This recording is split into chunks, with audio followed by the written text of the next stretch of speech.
우리는 작년부터 코로나 상황을 지나고 있습니다.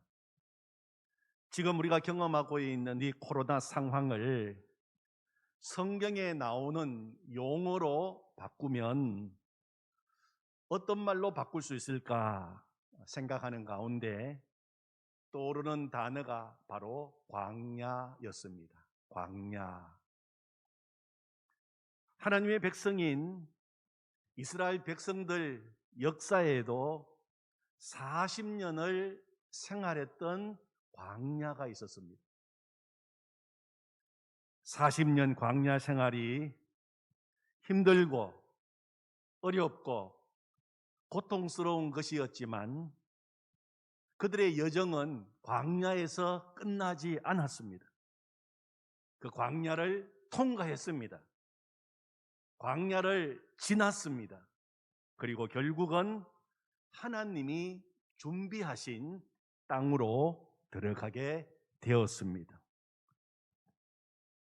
우리는 40년 광야 생활이라고 하면 이스라엘 백성이 하나님께로부터 받은 징계라고 생각하기 쉬운데 40년 광야 생활은 하나님의 백성으로서 이제 하나님의 백성이 되었기 때문에 훈련받는 장소였습니다. 하나님의 백성으로서 특별한 사랑을 받는 곳이었습니다. 하나님의 백성이 되었기 때문에 하나님의 인도하심을 받는 자리였습니다. 결국은 복을 받는 자리였습니다. 광야는 복을 받는 자리였습니다. 그래서 지금도 이스라엘 백성들은 이 초막절이 되면 이스라엘 3대 절기 가운데 제일 어떻게 보면은 풍성하고 기쁨이 넘치는 축제가 바로 초막절입니다. 이 초막절이 되면 말 그대로 초막을 짓습니다. 초막을 지어요. 그 초막을 짓고 이스라엘 백성들이 광야를 지나던 그때를 기억하면서 절기를 지키고 있습니다. 만약에 광야가 저주와 멸망으로 끝났다면 이스라엘 백성들이 그때를 기념하며 절기를 지킬 이유가 없을 것입니다. 광야는 하나님께서 하나님의 택한 백성들에게 결국은 복을 주시려고 준비해 놓으신 땅이었습니다. 그래서 이번 가을 이 특별 저녁 기도회를 통해서 이스라엘 백성들이 통과했던 광야를 살펴볼 것입니다. 그래서 우리도 우리 앞에 놓여 있는 이 코로나를 비롯하여 개인적으로 혹은 가정적으로 이 통과해야 될 광야를 믿음으로 바라보는 눈이 열리는 시간이 되기를 원합니다. 광야는 양면을 가진 땅입니다. 육신의 눈으로 바라보는 광야, 믿음의 눈으로 바라보는 광야는 완전히 다른 것입니다. 같은 광야인데 육신의 눈으로 바라보는 광야, 믿음의 눈으로 바라보는 광야는 전혀 다른 땅이에요. 같은 땅인데도 전혀 다른 땅입니다. 먼저 육신의 눈으로 바라보면 광야는 어떤 곳입니까? 예레미야 2장 6절에 보면 광야를 이렇게 묘사하고 있습니다. 육신의 눈으로 바라보는 광야입니다. 광야, 곧 사막과 구덩이 땅, 건조하고 사망에 그늘진 땅, 사람이 그곳으로 다니지 아니하고 그곳에 사람이 거주하지 아니하는 땅, 바로 그곳이 광야라고 기록하고 있어요. 다시 한번, 광야가 어떤 땅이라고요? 사막과 구덩이 땅, 건조하고 사망에 그늘진 땅, 사람이 그곳으로 다니지 아니하고 그곳에 사람이 거주하지 아니하는 땅, 그렇게 기록하고 있습니다. 광야는 사막과 구덩이의 땅입니다. 광야는 걸어가기 힘든 곳입니다. 위험한 곳입니다.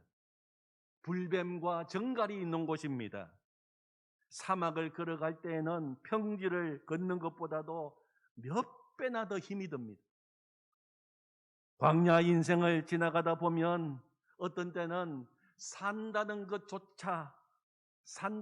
자체가 너무나도 힘겹게 느껴질 때가 있습니다. 차라리 죽었으면 좋겠다. 한 걸음 한 걸음 앞으로 나가기가 왜 이렇게 힘이 드는지. 또한 광야에는 많은 구덩이들이 있어요. 헤어나오기 어려운 여러 가지 복잡한 문제들을 만나는 곳이 광야입니다. 어려운 가정 문제가 겨우 잠잠해지면 재정 문제가 생겨서 또 어렵습니다. 이제 겨우 재정 문제가 해결되었나 싶으면 이번에는 자녀 문제가 발생합니다. 그동안 고생하다가 이제 살만하다 싶었는데 건강에 문제가 생기기도 합니다. 광야는 많은 위험한 구덩이가 있습니다. 살기 힘든 땅입니다. 또 광야는 건조한 땅이라고 이야기했어요.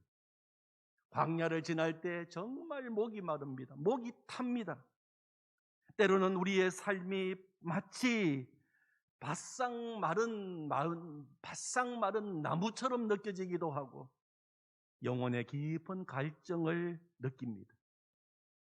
왜 이렇게 내 인생은 몸이 건조한지 삶의 의욕을 잃게 만드는 땅입니다. 또 광야는 사망에 그늘진 땅입니다. 인생의 광야를 지날 때면 때로는 어두움 속을 지나가야 할 때가 있습니다. 아무것도 보이지 않고 어디로 가야 할지 출구도 보이지 않고 나가야 할 방향이 보이지 않을 때가 있습니다.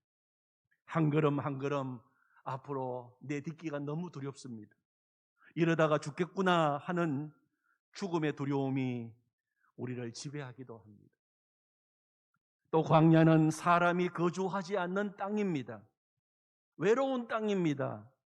아무도 다니지 않는 곳, 길도 없는 곳, 외롭게 혼자 걸어가야 하는 곳이 광야입니다. 광야는 외로움에 눈물을 흘리는 곳이기도 합니다.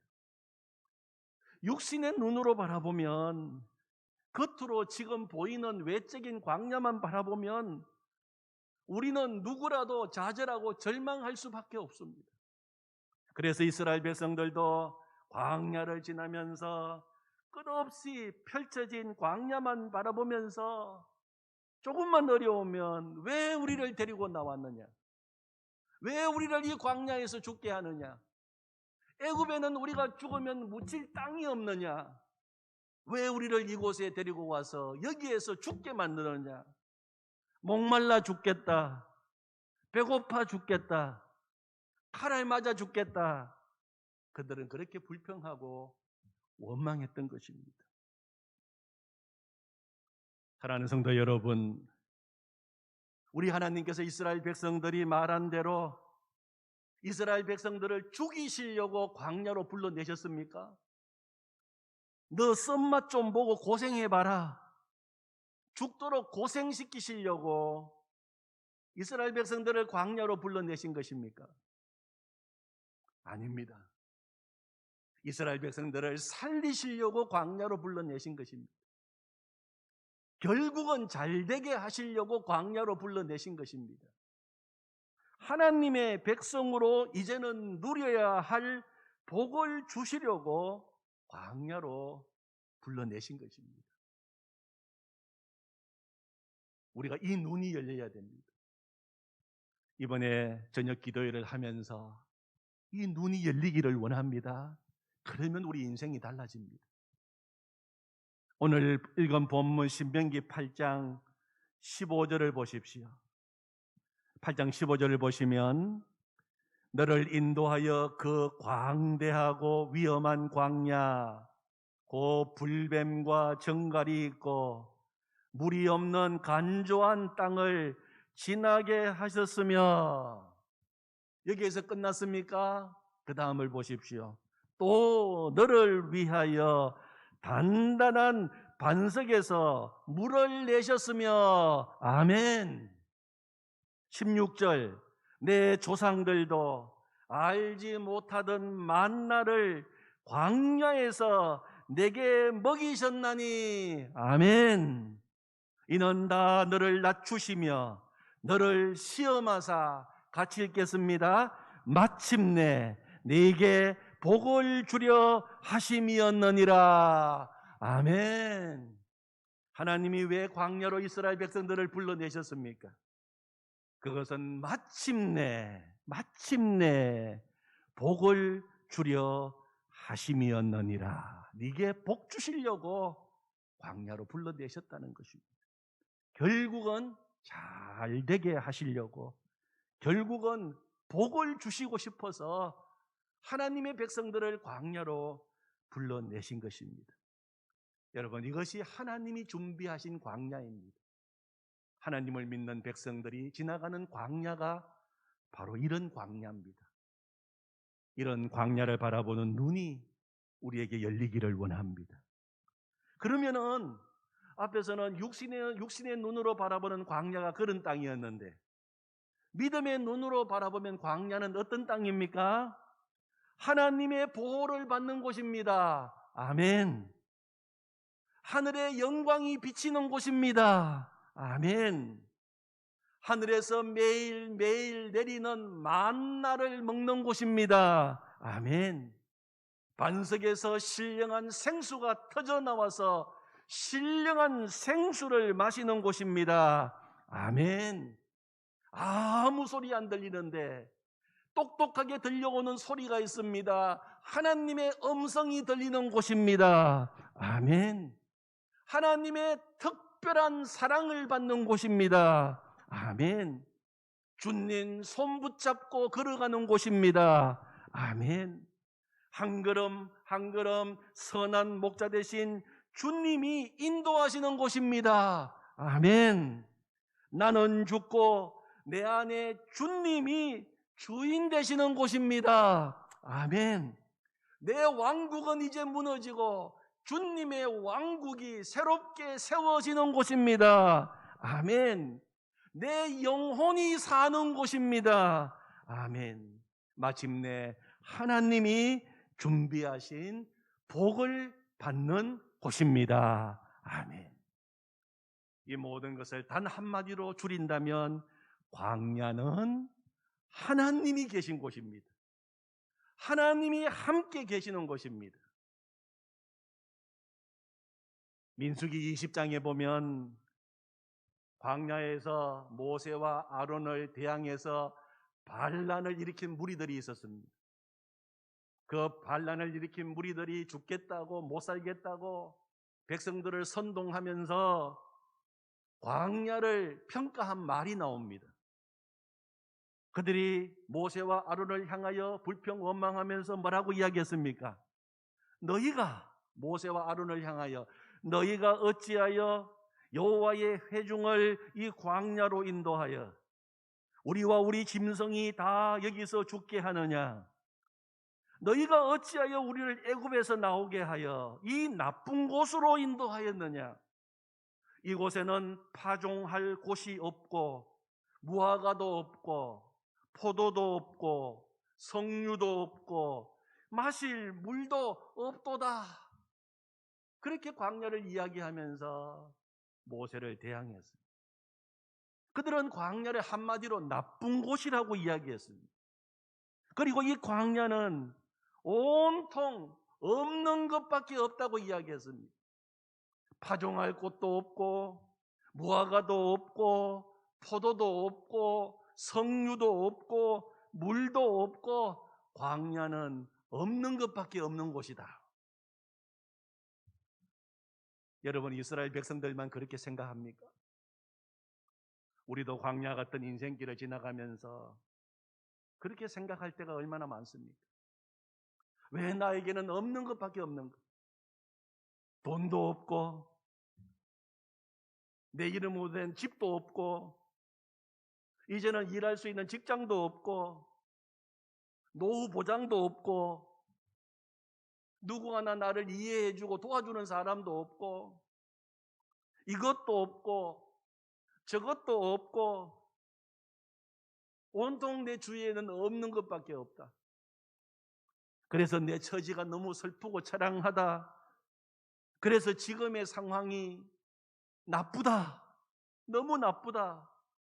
이렇게 이야기합니다. 사실 광야는 육신의 눈으로 보면 아무것도 없는 곳입니다.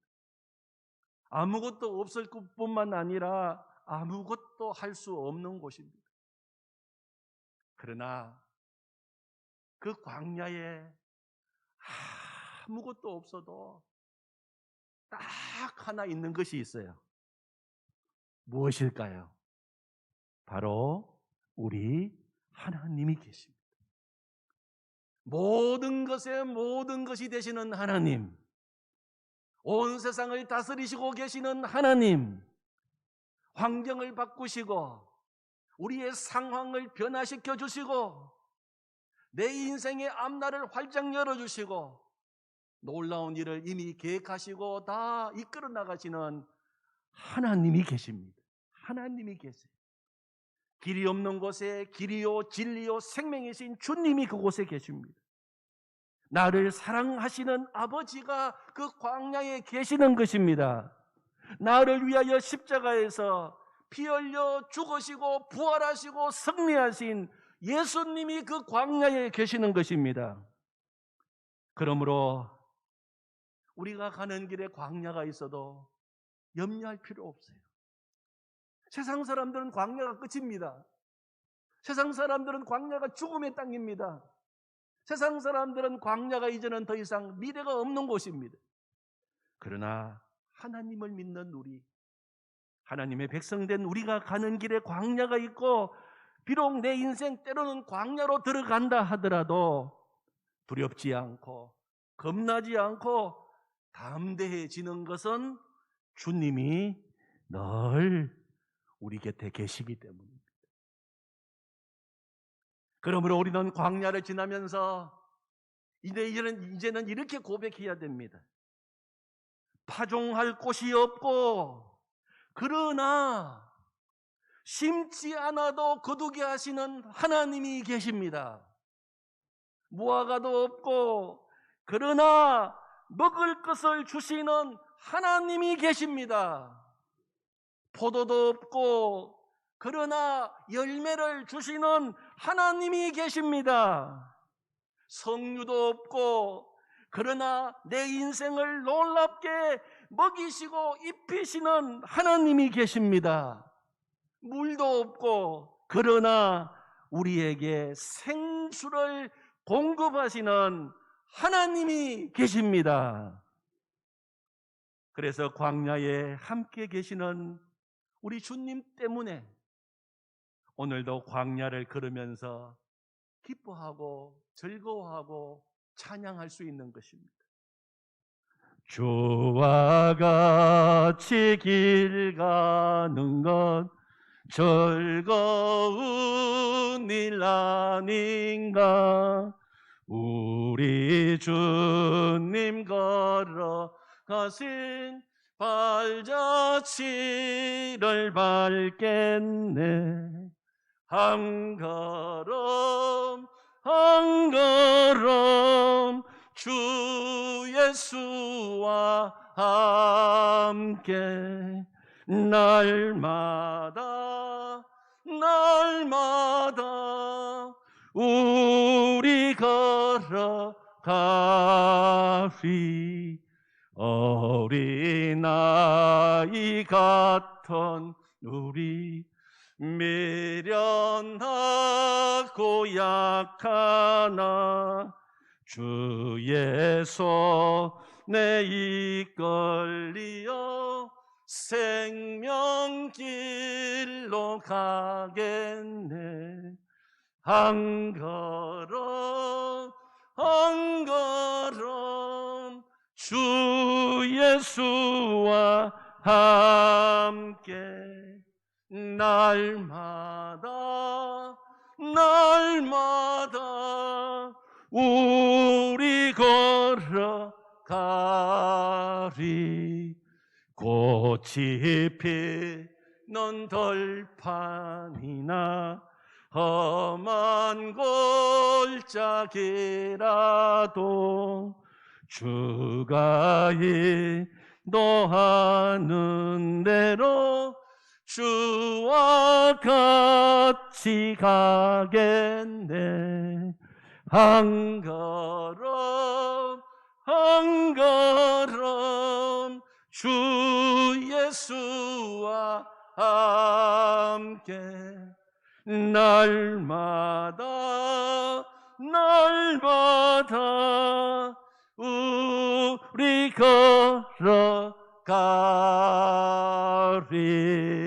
걸어가리. 아멘. 그리고 하박국이 드렸던 그 고백을 우리도 이렇게 드리는 것입니다. 비록 무화과 나무가 무성하지 못하며 포도나무에 열매가 없으며 감람나무에 소출이 없으며 밭에 먹을 것이 없으며 우리의 양이 없으며 외양간에 소가 없을지라도 나는 여호와로 말미암아 즐거워하며 나의 구원의 하나님으로 말미암아 기뻐하리로다. 아멘. 이 고백이 광야를 지나는 우리의 고백이 되기를 원합니다. 그러면은 하나님이 택한 백성들 마침내 복 주시기 위해서 불러내신 광야는 어떤 곳입니까? 첫 번째는 우리를 낮추시는 곳이라고 말씀하셨어요. 우리를 낮추시는 곳입니다. 오늘 2절 말씀에 보면 내 하나님 여호와께서 이 40년 동안에 네게 광야길을 걷게 하신 것을 기억하라. 이는 너를 낮추시며 너를 시험하사 내 마음이 어떠한지 그 명령을 지키는지 지키지 않는지 알려 하심이라. 3절에서도 너를 낮추시며 16절에 보면 또 너를 낮추시며 하는 말이 계속 나오고 있어요. 광야는 우리를 낮추시는 곳입니다. 우리는 스스로 결코 낮아지기를 원치 않습니다. 우리에게 있어서 내 자신을 낮추는 일은 쉽게 되는 일이 아닙니다. 더더구나 저절로 되는 일도 아닙니다. 그래서 하나님께서 광야의 삶을 통과하게 하시면서 우리를 낮추시는 작업을 하셔요. 낮추십니다. 때로는 실패를 경험하기도 하고 때로는 우리를 부끄럽게 하시기도 하고 때로는 우리를 없게도 하셔서 때로는 우리를 바닥까지 낮추시는 곳이 광야입니다. 왜 낮추십니까? 낮추시는 이유가 무엇입니까? 우리로 하여금 이제는 하나님 없이는 아무것도 할 수 없음을 깨닫게 하시고 하나님 없이는 안 된다는 사실을 고백하도록 하시는 곳입니다. 우리를 겸손하게 만드시는 자리입니다.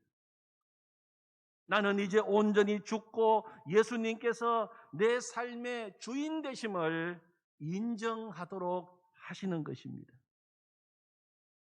하나님께서 광야로 불러내셔서 정말 바닥까지 낮추시고 훈련시킨 사람, 그러면 누굽니까? 바로 오늘 신명기 말씀을 쓴 저자 모세입니다. 모세의 인생은 120년의 인생을 살았습니다. 모세 120년 인생 세 부분으로 나눌 수가 있습니다. 첫 번째 부분은 바로의 공주의 아들로 애굽의 왕궁에서 왕자로 살던 40년이었습니다. 이 시기 그는 세상의 부귀, 영화, 권력을 가지고 살던 시기였습니다. 모세는 자신의 지위, 자신의 능력, 자신의 힘, 자신이 가지고 있는 그것으로 내가 무엇이든지 할 수 있다고 생각했습니다. 또 그는 하려고 했습니다. 그러나 결국은 40년 만에 그가 한 일은 사람 때려 죽이는 일이었습니다. 그리고 그는 도망자 신세가 되었습니다. 그리고 모세 인생의 두 번째 시기 40년은 광야 40년이었습니다. 그는 그 광야에서 철저히 낮아졌어요. 왕궁에서 살던 그가 광야로 도망 신세가 되었고 장인의 양을 치는 목자가 되었습니다. 그는 철저히 잊어진 존재가 되었습니다. 아무도 그를 찾는 사람도 시선을 주는 사람도 없었습니다.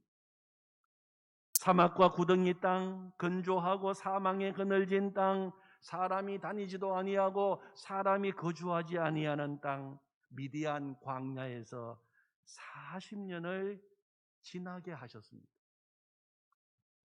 모세를 완전히 밑바닥까지 낮추신 것입니다.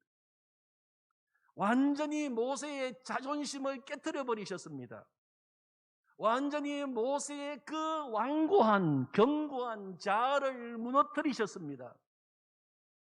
이 광야 시기는 철저히 모세가 하나님 앞에서 자신을 낮추는 시기였습니다.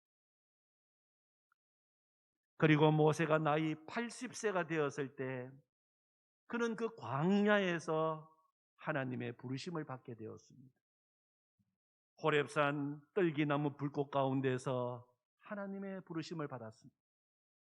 떨기나무는 광야에서 자라는 아주 볼품도 없고 열매도 없고 아주 초라한 나무가 떨기나무입니다.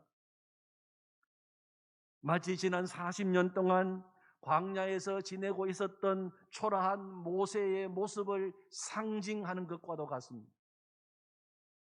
하나님은 모세에게 말씀하셨습니다. 너의 신을 벗어라. 모세는 하나님 앞에서 신을 벗었습니다.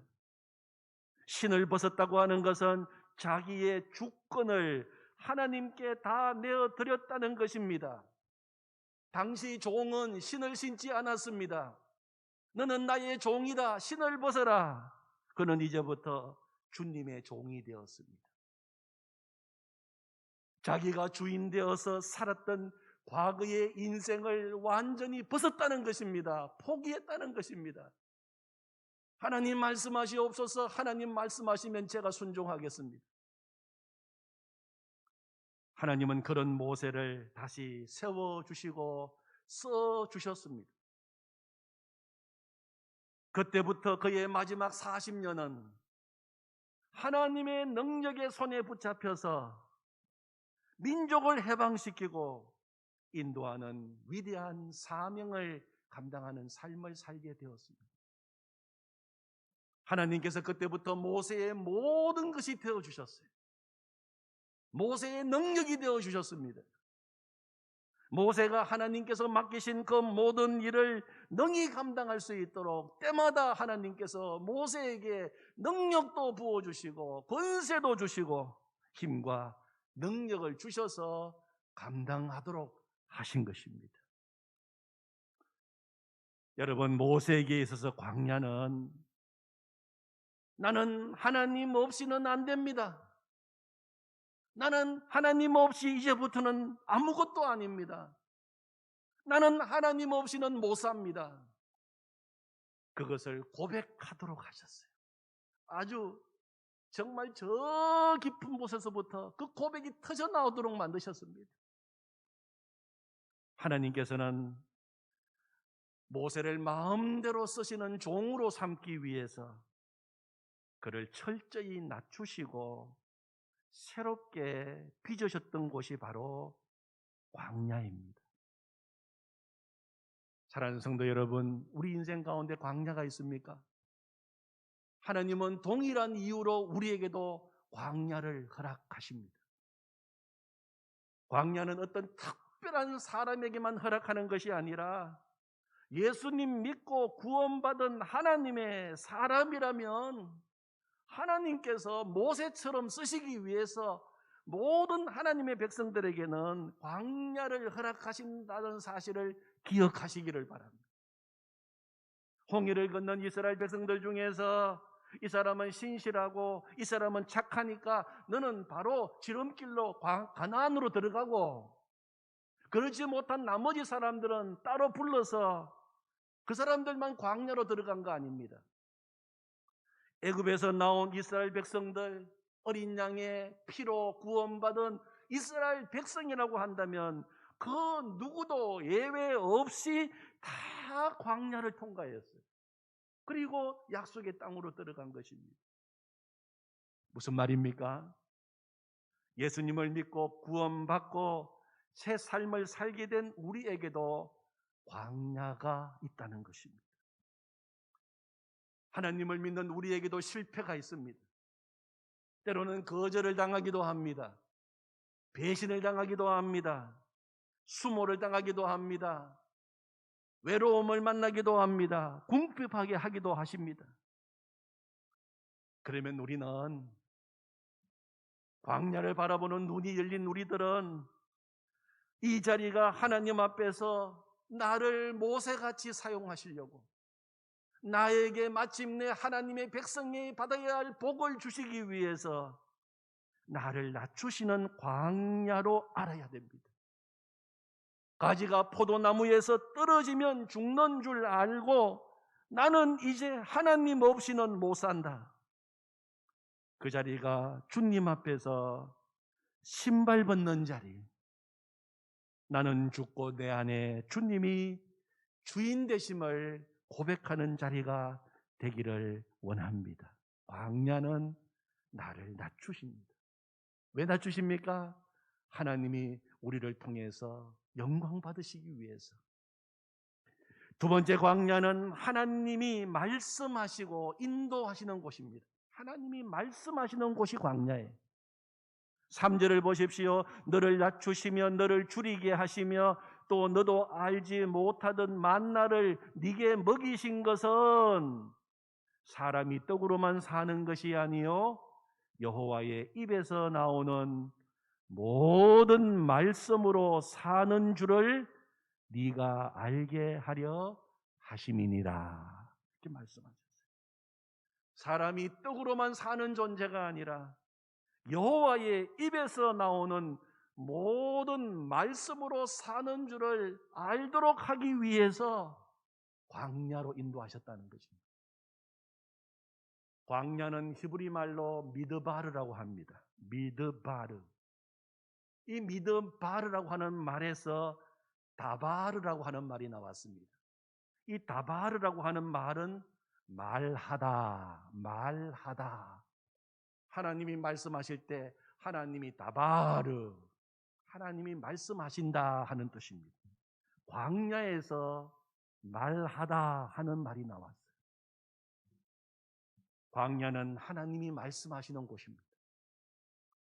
광야는 하나님의 음성을 똑똑히 듣는 곳입니다. 고난의 광야를 통하여 우리가 하나님의 말씀을 들을 수 있는 귀가 열리게 되고, 그리고 하나님만 온전히 의지하고 순종하는 법을 배울 수 있게 되는 것입니다. 시편 119편 71절 말씀에 보면 고난당한 것이 내게 유익이라. 어떻게 고난당한 것이 내게 유익이 될 수가 있습니까? 그런데 시편 기자는 고난당한 것이 내게 유익이라 이로 말미암아 내가 주의 율례들을 배우게 되었나이다. 아멘.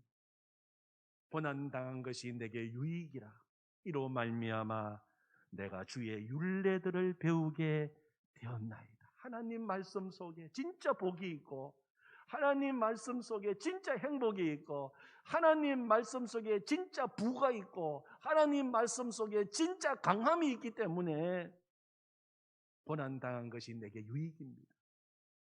고난당하지 않았다면 철저하게 하나님 말씀 귀 막고 살았을 건데, 고난당함으로 말미암아 내 귀가 열리게 되었고 주의 율례를 배우게 되었고 하나님의 말씀을 듣게 되었사오니 주여 이것이 내게 유익입니다. 그렇게 고백한 것입니다. 주의 말씀을 듣고 그 주님의 말씀이 삶을 인도해 주시는 것입니다. 주님이 내 삶의 모든 것이 되어주시는 곳입니다. 모세는 이스라엘 백성들이 애굽에서 노예로 살 때 태어났습니다. 애굽 왕 바로는 히브리 남자가 태어나면 모두 죽이라고 하는 명령을 내렸습니다. 그러나 모세의 부모는 아들이 태어났는데 이 아들을 죽일 수가 없었습니다. 석 달 동안 숨기고 키웠습니다. 석 달이 지나자 더 이상 숨길 수가 없게 되자 갈대 상자를 만들었습니다. 그 갈대로 만든 상자에 그 석 달 된 어린 갓난 아기를 집어넣어서 나일강에 띄웠습니다. 그 넘실거리고 있는 나일강에 조그마한 갈대 상자를 만들어서 석 달 된 어린 아기 아들을 거기에 뉘워서 그 나일강에 띄워 보내었습니다. 인간의 눈으로 보기에는 넘실거리는 나일강 위에 떠 있는 갈대 상자 아무것도 아닙니다. 연약합니다. 그러나 이 갈대 상자는 하나님이 모세를 위해서 마련해 놓으신 피난처였습니다. 갈대 상자, 이 상자라고 번역된 히브리 말이 테바입니다. 테바. 구약 성경 전체에서 이 테바라고 하는 말이 딱 두 번 나옵니다. 노아의 방주할 때 방주가 바로 테마입니다. 테바. 그리고 갈대 상자 할 때 그 상자가 바로 히브리 말로 테바입니다. 노아의 방주, 그리고 모세를 넣어서 나일강에 띄운 갈대 상자. 배나 큰 배나 작은 배나 배는 노가 있어야 하고 엔진이 필요합니다. 또 방향키도 필요합니다. 그러나 방주도 그렇고 갈대 상자 그런 거 전혀 없습니다. 거기에 무슨 노가 있고 엔진이 있고 키가 있겠습니까?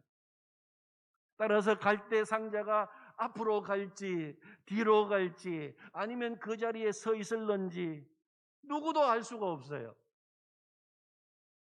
지금 갈대 상자 안에 연약한 석 달 된 아기가 누워 있습니다. 그런데 여러분, 믿음의 눈으로 바라보면 그 갈대 상자에 누가 계십니까? 하나님이 함께 계십니다. 하나님이 신이 갈대 상자의 선장이 되어 주셨던 것입니다. 광야는 바로 이런 갈대 상자와 같은 곳입니다. 두렵고 어디로 가야 할지 길도 보이지 않고 두렵고 너무 떨리는 그런 곳이지만 우리 주님이 선장 되셔서 인도하시는 곳입니다. 다만 우리는 주님 말씀에 귀를 기울이고 그 주님을 절대적으로 신뢰하고 주님 따라가기만 하면 되는 것입니다. 그 다음은 우리 주님께서 인도하시는 것입니다. His will. 영어로 His will이 부른 광야를 지나며 하는 찬양 우리가 알고 있지 않습니까?